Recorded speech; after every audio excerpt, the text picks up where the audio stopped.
నమస్తే, welcome to Leo. మనతో ఉన్నారు సీనియర్ జర్నలిస్ట్ హేమసుందర్ గారు. సార్ నమస్తే. నమస్తే అండి. సార్, పొద్దున్నుంచి తెగ పుకార్లు షికార్లు కొడుతూ వస్తున్నాయి. ఏంటి అంటే మెగాస్టార్ చిరంజీవి గారి యొక్క మదర్ అంజనాదేవి గారికి హెల్త్ బాగాలేదు, హాస్పిటల్ అడ్మిట్ చేశారని చెప్పి ఒక వార్త అయితే, మరో వార్త వచ్చేసి క్యాబినెట్ మీటింగ్ మధ్యలోంచే పవన్ కళ్యాణ్ గారు ఎయిర్పోర్ట్కి బయలుదేరారు, హైదరాబాద్ చేరుకుంటున్నారు, హాస్పిటల్కి వెళ్ళబోతున్నారని చెప్పి మరొక వార్త. నిన్నగాక మొన్న వచ్చిన మరొక వార్త ఏంటి అంటే మెగాస్టార్ గారికి కూడా ఆరోగ్యం బాగాలేదు అని చెప్పేసి అన్నప్పుడు రవీంద్ర గారు స్పందించడం మనం చూస్తూ వస్తున్నాం. అదిగాక పొద్దున్నుంచి చాలా అసహ్యంగా కొన్ని యూట్యూబ్ ఛానల్స్ కావచ్చు, ఒకటి రెండు శాటిలైట్ ఛానల్స్ కూడా ఈ యొక్క వార్తను అంటే నిజాలు తెలుసుకోకుండా ఇస్తున్నటువంటి వార్తను ఎలా చూడాలంటారు? ఇది చాలా దారుణం అండి. సోషల్ మీడియాలో వచ్చే వార్తలు మీరు చాలా ఉంటాయి వార్తలు, ఒకటి కాదు. నటి శోభన అద్భుతమైన నటి చనిపోయింది, ఆకస్మిక మృతి. ఇది నాకే ఆశ్చర్యం వేస్తూ ఉంటుంది. కొన్ని వార్తలు చూస్తుంటే అసలు ఏమీ ఉండదు, మళ్ళీ ఆ వ్యూస్ తెగ ఉంటాయి. అంటే నెగిటివ్ వార్తలకి నెగిటివ్ విషయాలకి తొందరగా ప్రచారం ఎక్కువ. అవి పక్కన పెడితే అసలు నిజం చెప్పాలంటే మీరు ఇందాక అన్నారు చిరంజీవి గారి పరిస్థితి ఇట్లా ఉంటుంది అనారోగ్యం. ఆయన హ్యాపీగా షూటింగ్ చేసుకుంటున్నారు. ఒక షెడ్యూల్ కంప్లీట్ అయిపోయింది. ఎందుకంటే అనిల్ రావిపూడి సినిమాకి ఒక షెడ్యూల్ కంప్లీట్ అయింది, ఇంకో షెడ్యూల్కి వెళ్ళబోతున్నారు. ఇంకో పక్కనేమో విశ్వంబర కోసం భీమ్స్తో పాటకి రెడీ అయిపోతున్నారు. ఇంత జరుగుతుంటే మన చిరంజీవి గారికి అనారోగ్యం అంట ఎక్కడ పడతాయో తెలియదు, కానీ ఎలా పడతాయో తెలియదు, కానీ పుకార్లు అయితే పుడుతూ ఉంటాయి.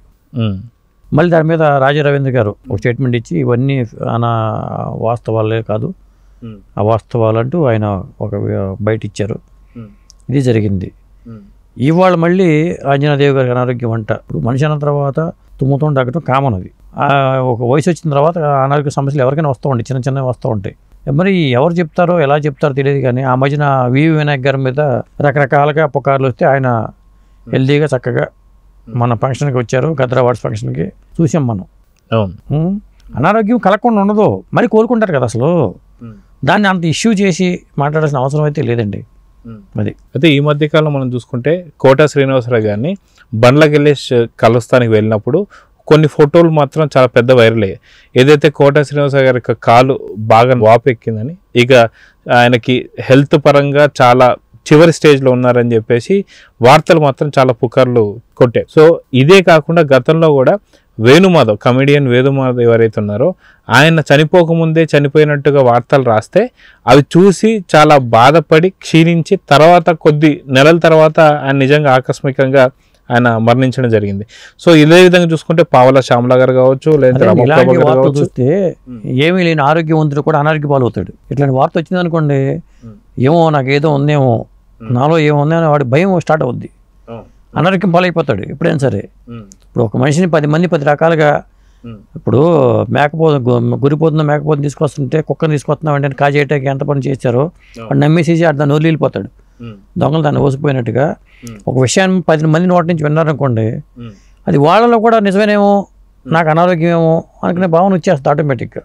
అంటే దీన్ని ఎలా చూడాలంటే, ఫర్ ఎగ్జాంపుల్ ఒక ఆర్టిస్ట్ మీద ఉన్నటువంటి ప్రేమ ఆప్యాయత అని చెప్పి చూడాలా, లేదంటే మటుకు వాళ్ళ వార్తల కోసం ఇలాంటివన్నీ కూడా నిజాలు లేకపోయినా సరే సంచలనం చేస్తారని చెప్పి అనుకోవాలి? ఎందుకంటే నిజంగా ఆ యొక్క ఎలా ఉందంటే పవర్ స్టార్ పవన్ కళ్యాణ్ గారు హఠాహుటిన వచ్చేసారు, చిరంజీవి గారు షూటింగ్ నుంచి అర్ధాంతరంగా వచ్చేసారు, ఇలాంటివన్నీ వచ్చేస్తూ ఉంటాయి. వీడు ప్రత్యక్షంగా సూచినట్టుగాను ఆయన ఎక్కడికో వెళ్దాం రెడీ అవుతున్నా కానీ ఆ విజువల్స్ పెట్టేస్తారో చేసేస్తూ ఉంటారు. ఇప్పుడు చిన్న చిన్న అనారోగ్య సమస్యలు కామన్గా వస్తూ ఉంటాయి, దాన్ని పెద్దగా భూతత్వం చూపాల్సిన పని లేదు. ఇప్పుడు కైకాల సత్యనారాయణ గారి విషయంలో కూడా ఆయన అనారోగ్యంతో ఉన్నప్పుడు ఒకసారి అయితే ఆయన చనిపోయారంటే వార్తలు బయటకు పుకార్లు అయిపోయినాయి.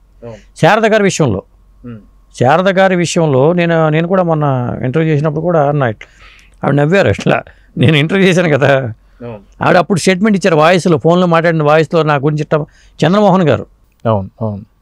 ఇటు ఒకటి కాదండి, ఇవి ఇట్లా రకరకాల వార్తలు బయటకు వస్తూ ఉంటాయి. అంటే ఇప్పుడు ఈ ఛానల్స్ ఏదైతే సోషల్ మీడియాకి సంబంధించి యూట్యూబ్ ఛానల్ కావచ్చు, కొన్ని శాటిలైట్ ఛానల్ కావచ్చు, నిజంగా ఆర్టిస్ట్ పైన ఉన్న ప్రేమ ఆప్యాయత మీద అయి ఉంటే వాళ్ళు ఎంతో కొంత ఫండ్ తీసుకొని నిజంగా ఆర్థిక పరిస్థితి సరిగ్గా బాగాలేకపోతే వాళ్ళకి ఇచ్చి వాళ్ళు హెల్తీగా ఉండాలని కోరుకోవాలే తప్ప ఇలాగా అనవసరంగా చనిపోయినట్టుగా ఎందుకు వార్తలు వస్తుంటాయంటే ఖచ్చితంగా వాళ్ళ టీఆర్పీ రేటింగ్ కావచ్చు, వాళ్ళ వ్యూస్ పెంచుకోవడానికి అని చెప్పి అనుకోవాలంటారా? అదే అంటున్నారుగా వాళ్ళకు ఆర్టిస్టులు కూడా. అందుకనే ఇప్పుడు మాకు ఇంటర్వ్యూలు అడిగామనుకోండి, మాకు అవసరమా ఇంటర్వ్యూలు అండి, మాకు ఎందుకండి మాకు అవసరమా అన్నారు వాళ్ళు. ఆ పరిస్థితి వచ్చేసింది. ఇంటర్వ్యూ అని అడిగితే ఒక 100 మంది లైన్లో ఉన్నారంటే 100 ఫోన్లు వచ్చినాయండి మాకు అవసరం అంటున్నారు. మళ్ళీ మమ్మల్ని ఎట్లాగా అడుగుతారో మా దగ్గర మమ్మల్ని ఇంటర్వ్యూ తీసుకుంటారో మళ్ళీ మా గురించి చెడుగానే మళ్ళీ. కానీ ఇప్పుడు ఇలాంటి ఛానల్స్ మీద కావచ్చు లేకపోతే ఇలాంటి వార్తల మీద కావచ్చు ఆ థంబ్నెయిల్స్ని ఆధారం చేసుకొని కనీసం వాటి మీద కేసులు పెట్టే అవకాశం ఎంతమంది మీద పెడతారండి? ఇప్పుడు ఒకటి కాదు, ఇది కాదండి, చాలా విపరీతంగా వచ్చేసినాయి. ఎంతమంది పెడతారు చెప్పండి? అది నైతికతకు సంబంధించిన విషయం. మనం నైతికంగా మనకు నిజంగా తెలిసిందని రాయాలండి. ఇప్పుడు నేను కూడా తొందరపడి రాతవలసిన సందర్భాల్లో తీసేసిన సందర్భాలు ఉన్నాయి. ఇది అబద్ధం తేలిన తర్వాత.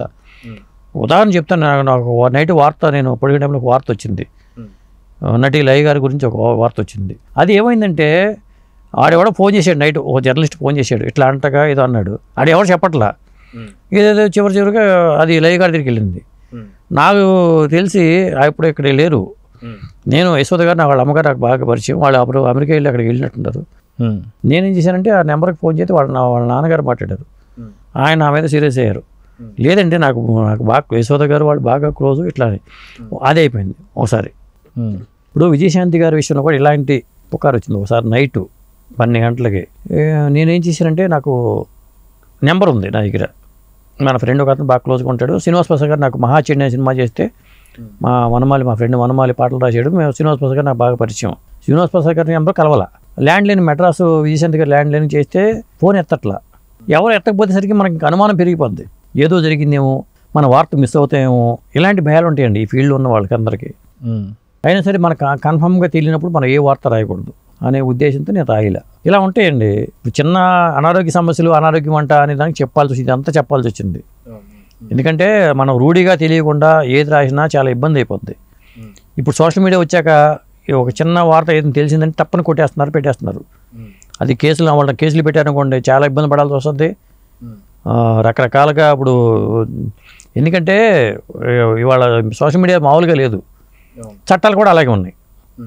ఇప్పుడు ఎక్కడి నుంచి ఐపీ అడ్రస్ని బట్టి వాళ్ళు ఎక్కడి నుంచి వీడియో అప్లోడ్ చేస్తున్నారు, ఎక్కడ ఉంటాడు, ఈజీగా తెలిసే మెథడ్స్ వచ్చేసినాయి. మనం తప్పించుకోవడానికి అవకాశమే లేదు.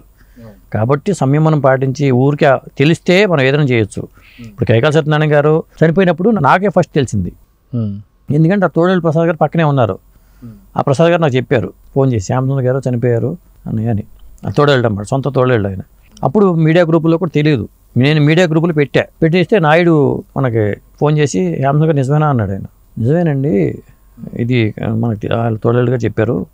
అంతకుముందు రోమ్లో వచ్చింది. అందువల్ల మన కన్ఫర్మేషన్ మరి డాక్టర్ సర్టిఫై చేసిన తర్వాత పెట్టాలని లేదు, కన్ఫర్మ్గా చనిపోయిన తర్వాత డాక్టర్ నిర్ధారణ చేసి చెప్తారు వాళ్ళు. కుటుంబ సభ్యులు ఎవరైనా చెప్తే మనం వాళ్ళు స్వయాన తోడేళ్ళు గారు చెప్పారు కాబట్టి నేను పెట్టగలిగా గ్రూప్లో. సో చూద్దాం సార్, ఖచ్చితంగా ఇలాంటి చిలువల పొలాలుగా రాసేటువంటి ఒక సోషల్ మీడియాపై సరైనటువంటి కఠిన చర్యలు తీసుకోవాలని కోరుకుందాం. నమస్తే.